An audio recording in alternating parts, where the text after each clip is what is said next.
تو آپ دیکھیں یہ جو حدیث ہے نا کہ اللہ تعالیٰ جس کے ساتھ حکمت یعنی بھلائی کا ارادہ فرماتا ہے اسے دین کی فقہ عطا فرما دیتا ہے، اسی کو سپورٹیو یہ آیت بھی آ گئی ہے کہ اللہ تعالیٰ فرماتا ہے وَمَن يُؤْتَ الْحِكْمَةَ فَقَدْ أُوتِيَ خَيْرًا كَثِيرًا، جسے اللہ تعالیٰ حکمت دے دے اسے خیر کثیر دے دے، یعنی اس کا بھلائی کا ارادہ فرما لیا نا اللہ تعالیٰ نے۔ اِن تُبْدُوا الصَّدَقَاتِ، اگر تم اپنے صدقات کو ظاہر کرتے ہو، فَنِعِمَّ مَا ہِیَ، تو یہ بہت اچھی بات ہے۔ بعض اوقات جینون ضرورت پڑ جاتی ہے کسی کو ترغیب دلانے کے لیے، آپ کی ریاکاری کی نیت نہیں ہے، لیکن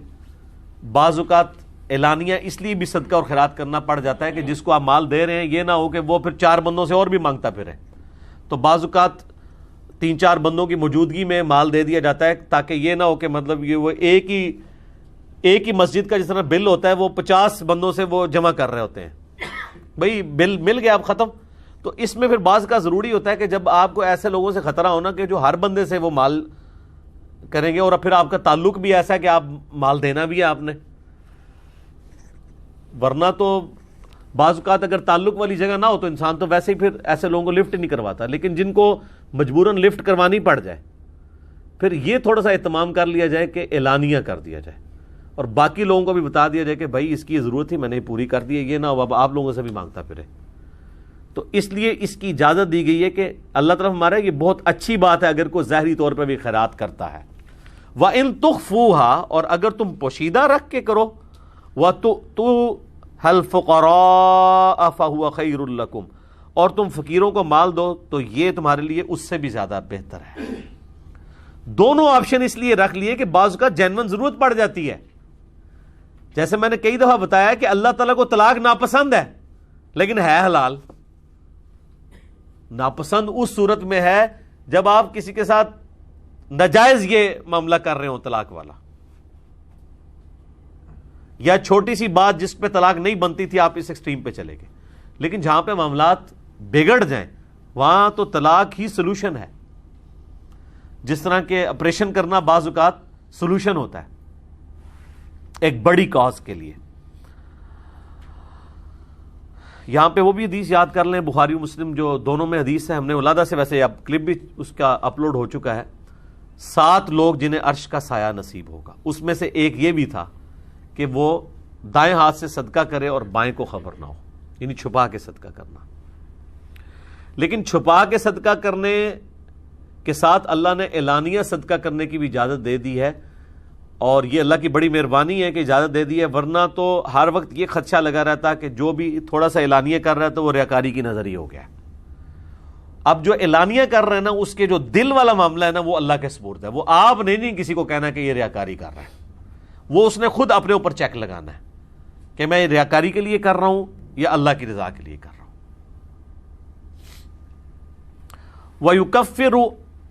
وَيُكَفِّرُ عَنْكُم مِّن سَيِّئَاتِكُم،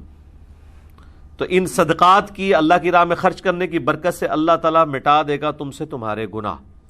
واللہ بما تعملون خبیر، اور اللہ تعالیٰ خبردار ہے ان اعمال سے جو تم کر رہے ہو۔ اچھا، یہ ٹاپک تو قرآن میں کئی جگہ ہے کہ یہ جو نیکی ہے نا یہ گناہوں کو مٹا دیتی ہے۔ یہاں پہ بھی اللہ تعالیٰ نے کہا کہ نیکیاں کرنے کی برکت سے اللہ تعالیٰ تمہارے گناہوں کو مٹا دے گا۔ اور نیکی کون سی؟ اللہ کی راہ میں خرچ کرنا۔ اور یہ صرف خرچ کرنا نہیں ہے، قرآن پاک میں نماز کے بارے میں بھی آیا ہے کہ نماز جو ہے وہ گناہوں کو مٹا دیتی ہے، اور باقی جتنے بھی نیک اعمال ہیں وہ گناہوں کو مٹا دینے والے ہیں، آٹومیٹکلی بغیر توبہ کے بھی وہ گناہ معاف ہو جاتے ہیں نیک اعمال کی برکت سے۔ لیکن صغیرہ گناہ، کبیرہ گناہ نہیں، کبیرہ گناہ صرف توبہ سے معاف ہوں گے۔ تو اس سے بعض اوقات کوئی اگر یہ پلی لے لے کہ میں حرام مال کماؤں گا اور پھر اللہ کی راہ میں خرچ کر دوں گا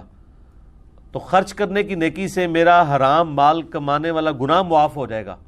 تو یہ اسی طریقے سے جیسے آپ گٹر کے پانی سے وضو کر کے نماز پڑھ رہے ہیں، تو گٹر کے پانی سے وضو نہیں ہونا، الٹا آپ اور ناپاک ہو جائیں گے، یہ ذہن میں رکھیے گا۔ وضو کے لیے پاک پانی شرط ہے، آپ کوئی گٹر کے پانی سے وضو کرے اور نماز پڑھے تو نماز تو بڑی دور کی بات ہے، اس کا وضو بھی نہیں ہوا اور وہ الٹا ناپاک ہو گیا۔ یہی ہے کام جو یہاں پہ اکثر ہمارے جو امیر لوگ ہیں نا وہ یہی حرکت کر رہے ہوتے ہیں، حرام طریقے سے مال کماتے ہیں، کسی کو حج اور عمرہ کروا دیا، یا خود چلے گئے ہر سال رمضان میں اعتکاف بیٹھنے کے لیے، یا کوئی دسترخوان چلا دیا، یا پرماننٹلی کسی مدرسے کا خرچہ اٹھایا ہوا ہے، اپنے کاروبار میں ساری وہ ڈنڈیاں مار رہے ہیں، ٹیکس چوری والا معاملہ کر رہے ہیں، دھوکہ دہی والا معاملہ کر رہے ہیں۔ دھوکہ دہی ظاہر ہے کہ جو چیز آپ کلیم کر رہے ہیں آپ وہ نہیں دے رہے ہیں، تو آپ دھوکہ کر رہے ہیں۔ تھوڑی سی اپنے اندر جرت پیدا کریں، اور لوگوں کو پہلے ہی پتہ ہے، اگر ایک دودھ والے نے لکھا ہوا ہے نا خالص دودھ 70 روپے، تو سب کو پتا ہے کہ 70 روپے میں تو گھر میں نہیں خالص دودھ پڑتا، اگر ایک بھینس رکھی ہو، کم از کم 10-15 بھینسیں ہو نا پھر یہ نیچے آتا ہے۔ ایک بھینس آپ پال کے بھی دیکھ لیں تو 70 روپے آپ کو گھر میں بھی نہیں پڑتا خالص دودھ، تو سب کو پتا ہے آپ نہ خالص دودھ ہی دے رہے ہیں۔ تو تھوڑی جرت کریں، آپ لکھیں گے جی جو خالص دودھ ہے وہ 120 روپے کلو ہے، اور جو پانی ملا دودھ ہے وہ 70 روپے ہے، پھر بھی لوگ آپ سے لیں گے، اور خالص والے بھی پہنچ جائیں گے۔ خالص دودھ تو ایسی چیز ہے لوگ گھروں سے آگے لے کے جاتے ہیں، ہم نے تو ہی دیکھا ہے جن کے پاس خالص دودھ ہے نا ان کو لوگوں کو بانٹنے کی ضرورت نہیں پڑتی ہے، وہ کہیں پہ بھی بیٹھے ہو لوگ وہاں پہ پہنچ جاتے ہیں۔ تو یہ ایک سچائی کی طاقت ہوتی ہے، اس لیے انسان کو اس حوالے سے دیکھنا چاہیے کہ اپنے اندر اخلاقی جرت رکھنی چاہیے، جو مال جس طرح کا ہے وہ اس طریقے سے پریزنٹ کریں۔ لوگوں کو ویسے بھی پتہ ہے، اس چیز کا خدشہ نہ کریں کہ لوگ آپ سے نہیں لیں گے، لوگوں نے لے کے جانا ہے، ان کو کھل کے بتائیں کہ جناب یہ ہے، اور اگر آپ سمجھتے ہیں اس سے بہتر آپ کو کہیں سے مل رہا ہے تو آپ وہاں سے لے لیں، میں نے تو جو صحیح بات تھی وہ آپ کو بتا دی ہے۔